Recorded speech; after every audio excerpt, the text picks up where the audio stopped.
दोस्तों, आज फिर हम आप सभी के लिए एक गौतम बुद्ध की कहानी लेकर आए हैं। ये बात उन दिनों की है जब बुद्ध मारवन में अपना समय व्यतीत कर रहे थे। इस समय तक बुद्ध की प्रसिद्धि दूर दूर तक फैल चुकी थी। बहुत दूर दूर से लोग अपनी चिंताओं और परेशानियों का समाधान खोजने के लिए बुद्ध के पास आते थे। ऐसे ही एक दिन जब महात्मा बुद्ध मारवन में अपने शिष्यों को प्रवचन दे रहे थे तो एक अधेड़ उम्र का व्यक्ति अपने 20-21 वर्ष के पुत्र को अपने साथ लिए बुद्ध की तरफ चला आ रहा था। जब यह प्रवचन स्थल के पास पहुंच गए तो एक नजर उन पर डाली और इशारे से बैठने के लिए कहा। जब प्रवचन समाप्त हो गया और सभी लोग वहां से चले गए तो बुद्ध ने उस व्यक्ति को अपने पास बुलाया और बैठने के लिए कहा। वहां चारों तरफ हरियाली छाई हुई थी। मौसम बहुत सुहाना था और तरह तरह के पक्षियों की आवाजें गूंज रही थी। ऐसा नजारा देखकर उस व्यक्ति को अंदर से असीम शांति महसूस हो रही थी। इसके बाद बुद्ध ने उस व्यक्ति से आने का कारण पूछा तो इस पर व्यक्ति ने कहा, यह तथागत, मैं 2 दिन की लंबी यात्रा करके अपने पुत्र को आपसे मिलवाने लाया हूँ। ये मेरा इकलौता पुत्र है और ये हर समय थका थका रहता है। ऐसा लगता है जैसे इसके अंदर कोई जान ही नहीं है, कोई प्राणी नहीं है। इसका स्वभाव भी काफी चिड़चिड़ा हो गया है। अगर हम इससे कुछ भी कहते हैं तो यह हमारी छोटी छोटी बातों पर गुस्सा हो जाता है। इसके देखने की क्षमता भी उम्र से पहले ही कमजोर हो गई है और इसके बाल भी सफेद पड़ने लगे हैं।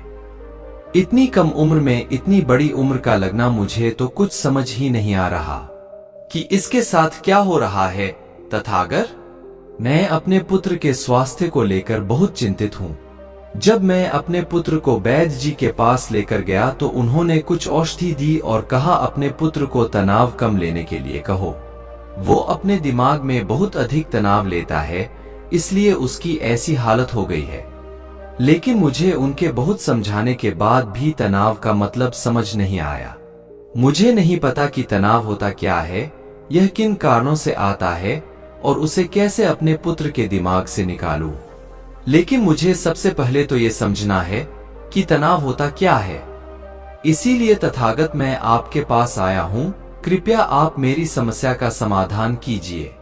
यह सुन बुद्ध उसके पुत्र को बड़े ध्यान से देखते हैं, उसके चेहरे को देखते हैं, उसकी आंखों को देखते हैं और फिर उसके हाथों की नब्ज को भी देखते हैं। यह सारी विधि करने के पश्चात बुद्ध उस व्यक्ति से कहते हैं, तनाव लेना तो कोई नहीं चाहता, लेकिन फिर भी यह तनाव लोगों के दिमाग को दीमक की तरह पकड़ लेता है और व्यक्ति जान भी नहीं पाता कि वह तनाव में जी रहा है। लेकिन अगर व्यक्ति तनाव के कारणों को अच्छे से समझ लेता है और तनाव के बारे में कोई ऐसा पैमाना बना लेता है जिससे वह जान सके कि वह कितने तनाव में है, तो वह इस समस्या का समाधान भी खोज सकता है। सबसे पहले तो तुम ये समझो कि तनाव होता क्या है। जब भी कोई व्यक्ति कोई काम कर रहा होता है लेकिन उसका मन कहीं दूर भटक रहा होता है, कल्पनाओं में होता है, तो उसके शरीर और मन के बीच एक दूरी पैदा हो जाती है। यह दूरी जितनी अधिक होगी, व्यक्ति उतनी ही ज्यादा बेहोशी की अवस्था में होता है और शरीर व मन के बीच की इसी दूरी, इसी खिंचाव को तनाव कहा जाता है। आखिर कोई पसंदीदा खेल खेलने के बाद व्यक्ति चुस्ती और प्रसन्नता से क्यों भर जाता है, जबकि उसने तो अपने शरीर को थकाया है। लेकिन समझने वाली बात यह है कि खेलते समय मन और शरीर एक साथ पूरी तरह से उस खेल में केंद्रित होते हैं, जिससे शरीर और मन के बीच दूरी पैदा नहीं होती और कोई तनाव पैदा नहीं होता। और अगर दिमाग में कोई तनाव था भी तो वो भी दूर हो जाता है। लेकिन इसके विपरीत जब हम कोई ऐसा काम करते हैं जो हमें पसंद नहीं है, तो हमारा ससुर तो उस काम को कर रहा होता है, लेकिन हमारा मन कहीं दूर कल्पनाओं में भटक रहा होता है, जिससे शरीर और मन के बीच एक दूरी पैदा हो गई और तनाव ने जन्म ले लिया। इसीलिए व्यक्ति को एक समय पर सिर्फ एक ही काम करना चाहिए और अपने तन और मन की सारी शक्ति उसी एक काम पर लगा देनी चाहिए, जिससे व्यक्ति के अंदर तनाव पैदा ही ना हो। इसके बाद बुद्ध ने कहा, तनाव पैदा होने के मुख्य 8 कारण होते हैं और जिसने इन कारणों को समझ लिया वो जीवन भर तनाव मुक्त रह सकता है। मुख्य कारणों में सबसे पहला कारण है अति महत्वाकांक्षी होना। महत्वाकांक्षी होना अच्छी बात है, लेकिन क्या कभी आपने इस बात पर ध्यान दिया है कि इंसान के लक्ष्य कभी पूरी ही नहीं होते? उसका एक लक्ष्य पूरा हुआ नहीं कि वह दूसरे की तरफ भागने लगता है, दूसरा पूरा हुआ तो तीसरे की तरफ, और इस तरीके से वो अपने लक्ष्यों को पाने के लिए जिंदगी भर गोल गोल घूमता रहता है। इसीलिए जो व्यक्ति अति महत्वाकांक्षी होता है, जिसने बड़े बड़े लक्ष्य बनाए होते हैं, वह वर्तमान में कभी रह ही नहीं पाता। उसका मन सदैव भविष्य की योजनाएं बनाने में ही व्यस्त रहता है। उसका शरीर तो वर्तमान में रहता है, लेकिन भविष्य में ही रहता है, जिससे मन और शरीर के बीच दूरी पैदा हो जाती है और वह तनाव भरी जिंदगी जीने लगता है। बुद्ध के मुंह से यह बात सुन उस लड़के ने कहा, बुद्ध, तो फिर इसका मतलब है कि हमें लक्ष्य नहीं बनानी चाहिए, क्योंकि लक्ष्य बनाना भी तो महत्वाकांक्षा ही है। इस पर बुद्ध ने कहा, जीवन में लक्ष्य बनाना कोई गलत बात नहीं है, लेकिन समस्या तब उत्पन्न होती है जब वो अपना पूरा ध्यान उस लक्ष्य से मिलने वाले परिणाम पर ही लगा देते हैं और उसके परिणाम की चिंता करते रहते हैं। व्यक्ति को वर्तमान में जीना आना चाहिए। आप लक्ष्य बनाइए और उस लक्ष्य की प्राप्ति के लिए कड़ी मेहनत करिए, लेकिन साथ ही साथ आपको इस बात का भी ज्ञान होना चाहिए कि आप अभी वर्तमान में जी रहे हैं और वर्तमान ही सत्य है। बुद्ध ने आगे कहा, तनाव का दूसरा सबसे बड़ा कारण है ईर्ष्या। जब व्यक्ति ईर्ष्या और जलन से भर जाता है तो उसका मन अंदर से सड़ने लगता है। ईर्ष्या एक आंतरिक घाव है। आंतरिक घाव यानी मन का घाव व्यक्ति के शरीर का घाव तो भर सकता है, लेकिन मन का घाव कभी नहीं भर सकता। इसीलिए व्यक्ति को दूसरे की खुशी और तरक्की से कभी ईर्ष्या नहीं करनी चाहिए, क्योंकि तनाव का कारण है। इसके बाद बुद्ध ने तनाव का अगला कारण बताते हुए कहा कि आरुषिपूर्ण काम करने से भी मन में तनाव पैदा होता है। जो काम करना हमें पसंद ही नहीं है, जिसका में हमारी रुचि ही नहीं है, उस काम में हमारा मन लग ही नहीं पाएगा। हमारा शरीर तो वही बैठा रहेगा, लेकिन हमारा मन कल्पनाओं की उड़ान भरेगा, जिससे शरीर और मन के बीच दूरी पैदा हो जाती है और व्यक्ति तनावग्रस्त हो जाता है। इसीलिए इंसान को हमेशा अपनी रुचि के अनुसार ही कार्य करनी चाहिए। अगर व्यक्ति ने यह पता कर लिया कि उसे कौन सा काम करना पसंद है और वो उसी काम को अपने जीवन का लक्ष्य बना लेता है, तो फिर वो काम उसके लिए काम नहीं बल्कि खेल बन जाता है। फिर बुद्ध ने कहा, तनाव का चौथा कारण होता है किसी दूसरे से अच्छा रखना। बुद्ध ने उस व्यक्ति की ओर इशारा करते हुए कहा, एक पिता होने के नाते तुम्हारी अपने पुत्र से बहुत सी अपेक्षाएं होंगी कि तुम्हारा पुत्र एक बहुत ही कामयाब इंसान बने, तुम्हारा नाम रोशन करे, जैसा तुम चाहते हो उस तरह का जीवन जिए, तुम्हारी हर बात माने। लेकिन क्या आज तक कभी किसी की सारी अपेक्षाएं पूरी हुई है? जब भी कोई व्यक्ति किसी दूसरे से कोई अपेक्षा रखने लगता है तो वो अनजाने में अपने लिए तनाव पैदा करने लगता है। जरा सोचो कि अगर तुम्हारा बेटा तुम्हारे अनुसार काम नहीं कर रहा और वो नहीं बन पा रहा जो तुम उसे बनाना चाहते हो, तो निश्चित रूप से तुम्हारे दिमाग को तनाव पकड़ लेगा। तुम तनाव से भरा जीवन जीना शुरू कर दोगे और इस तनाव के बस में आकर तुम ऐसा व्यवहार करोगे, ऐसी बातें करोगे कि तुम्हारा अपने पुत्र के साथ संबंध और भी खराब होता चला जाएगा। इसीलिए व्यक्ति को जितना हो सके उतनी कम अपेक्षाएं दूसरों से रखनी चाहिए, और अगर पूरी तरह से तनाव मुक्त रहना है तो दूसरों से अपेक्षा रखना ही बंद कर दो। इसके बाद बुद्ध ने कहा कि शारीरिक कष्ट भी इंसान के तनाव का एक कारण होता है। जब व्यक्ति किसी शारीरिक पीड़ा से गुजर रहा होता है तो उसका पूरा ध्यान बस अपने उस शारीरिक दर्द पर होता है और वो पूरे दिन बस उसी के बारे में सोचता रहता है, जिससे उसका मन दुख के विचारों से भर जाता है और ऐसी स्थिति में व्यक्ति तनावग्रस्त रहने लगता है। यह सुन उस व्यक्ति ने कहा कि हे बुद्ध, शारीरिक दुख तो किसी भी व्यक्ति को हो सकता है, तो फिर क्या हुआ? व्यक्ति जीवन भर तनाव में ही जिएगा। इसका जवाब देते हुए बुद्ध ने कहा कि इंसान को ये बात समझनी चाहिए कि हमारा जीवन दुखों का आधार है। जैसे जैसे हमारा जीवन आगे बढ़ता है, इसमें दुख आते हैं, बीमारियां आती है और फिर अंत में मृत्यु भी आती है। तो बीमारियां इंसान के जीवन का अभिन्न अंग है, कोई इनसे बच नहीं सकता। बस किसी किसी के जीवन में ये समय से पहले आ जाती है, तो किसी के बाद में पढ़ाती सबको है।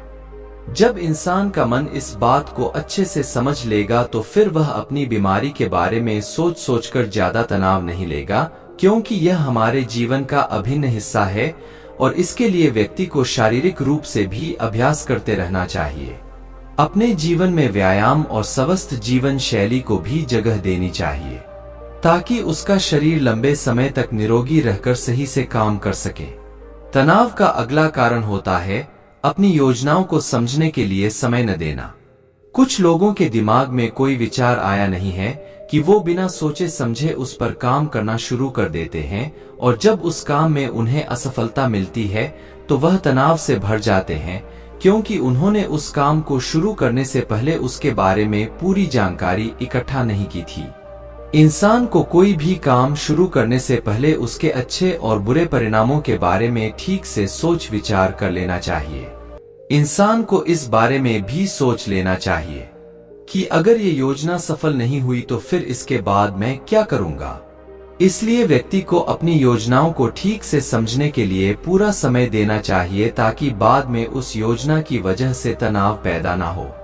तनाव का 7वां सबसे बड़ा कारण होता है टालमटोल करना, आज के काम को कल पर टालना। आप लोगों ने ये कहावत तो सुनी होगी कि आलसी इंसान के शरीर का सबसे बड़ा शत्रु है।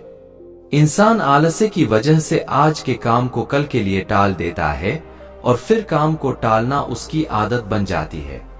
काम को कल पर टालने वाले व्यक्ति का काम कभी भी समय पर पूरा नहीं हो पाता और अगर किसी तरह से पूरा हो भी जाता है तो वह उतना अच्छा नहीं हो पाता जितना अच्छा उसे किया जा सकता था और फिर यह बात व्यक्ति के अंदर तनाव पैदा करती है।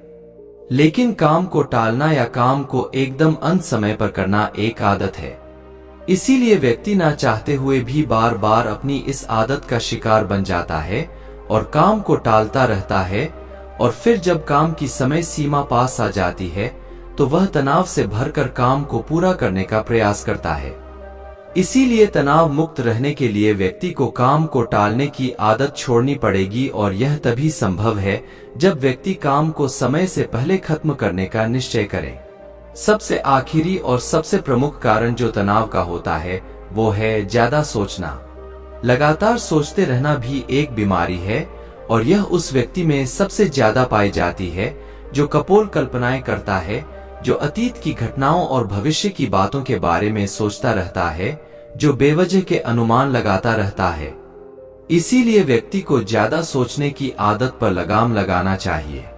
इसके लिए जितना हो सके खुद को काम में व्यस्त रखना चाहिए और हर दिन ध्यान का अभ्यास करने को अपने जीवन का हिस्सा बना लेना चाहिए। बुद्ध के मुंह से यह सारी बातें सुनकर उस व्यक्ति ने हाथ जोड़कर कहा, बुद्ध मेरा पुत्र तो अभी मात्र 20 वर्ष का ही है और इसमें अभी इतनी समझ भी नहीं है कि यह आपकी बताई सारी बातों का एक साथ पालन कर सके। आप कृपया करके तनाव मुक्त रहने का कोई आसान सा तरीका बता दें जिससे मेरा बेटा उसका अनुसरण भी कर सके और तनाव मुक्त भी रह सके। उस व्यक्ति की यह प्रार्थना सुन बुद्ध ने कुछ सोचते हुए जवाब दिया, अगर तुम इतनी सारी बातों का पालन नहीं कर सकते तो इसके लिए एक बहुत ही आसान विधि है। तुम एक बार में एक काम को करने पर ध्यान लगाओ भी काम कर रहे हो, उस समय पर सिर्फ उसी काम को करो, सिर्फ उस पर ही अपना पूरा ध्यान लगाओ और अगर तुम्हारा मन इधर उधर भटक जाता है तो जैसे ही तुम्हें याद आए उसे वापस फिर उसी काम में लगा दो। ये सबसे आसान और अच्छा तरीका है तनाव मुक्त रहने का। जब तुम भोजन करो तो उस समय सिर्फ भोजन ही करो, उसके पूरे स्वाद का आनंद लो, उसी अनुभव करो। जब चलो तो अपना पूरा ध्यान सिर्फ चलने लगा दो। इससे तुम्हारा मन और तुम्हारा शरीर दोनों एक जगह पर केंद्रित रहेंगे। दोनों के बीच दूरी पैदा नहीं होगी जो कि तनाव का मुख्य कारण होती है। दोस्तों, आज की युवा पीढ़ी एक ही समय पर 2-2, 3-3 काम करने के आदी हो चुकी है, जैसे फोन पर बात करते हुए गाड़ी चलाना, खाना खाते हुए टीवी देखना, ये फोन चलाना और फिर इनकी शिकायत रहती है कि मैं तनाव में जी रहा हूँ, मेरा मन शांत रहता है, मैं चिड़चिड़ा सा हो गया हूँ। जब कोई व्यक्ति एक ही समय पर 3-3 काम करेगा तो तनाव पैदा होना तो स्वाभाविक है, क्योंकि दिमाग तो एक समय पर पूरा ध्यान लगाकर सिर्फ एक ही काम कर सकता है। पूर्ण रूप से एक ही समय पर दो कामों पर ध्यान कभी नहीं लग सकता। इसीलिए जहां तक संभव हो सके एक समय पर सिर्फ एक ही काम करने का प्रयास करें, वो भी पूरे ध्यान के साथ। दोस्तों, आप सभी को इस कहानी से काफी कुछ सीखने को मिला होगा। आशा करते हैं वीडियो पसंद आई होगी। वीडियो पसंद आने पर हमारे चैनल को सब्सक्राइब और वीडियो को लाइक जरूर करें।